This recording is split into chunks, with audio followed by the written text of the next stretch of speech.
siempre llevo diciendo todo este año que tenemos retos mayores, ¿no? Y es pasar de dar de comer a cientos de personas para intentar dar de comer a millones de personas y abrir restaurantes por el mundo. La nueva línea de negocio realmente un poco es lo que llevamos haciendo. Yo creo que había una cosa que nos ha venido bastante bien, es que paralelamente hasta que hemos llegado a tener 3 estrellas Michelin, ya llevamos años haciendo otro tipo de marca y sobre todo un poco centrándonos en el camino a lo que va a ser nuestro futuro, ¿no? O sea que al final básicamente son crear marcas desde los 20 euros hasta los 60 o algo más, por ejemplo, cuando hacemos ese tipo de marcas para sitios como Four Seasons, en el caso de Madrid, pero bueno, son marcas diferentes y crecer con ellas por el mundo, como estamos diciendo, probablemente según qué tipo de marca tendrá más posibilidades de crecimiento unas que otras, ¿no? Todas esas marcas tienen una esencia que es un poco Andalucía, ¿no? De alguna u otra manera hay algo cultural que nos sale dentro, que está en nuestro ADN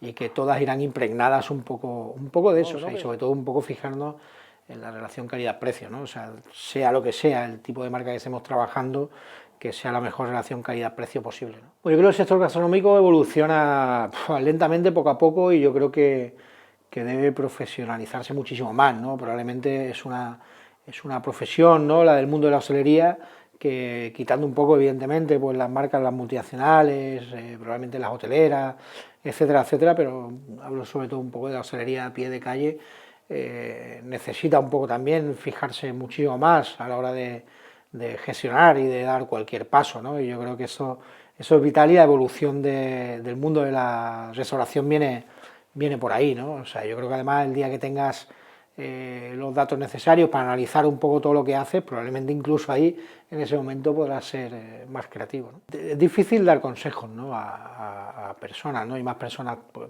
relativamente jóvenes, ¿no?, que están aquí en el Basque Culinary Center, ¿no? Pero así como consejo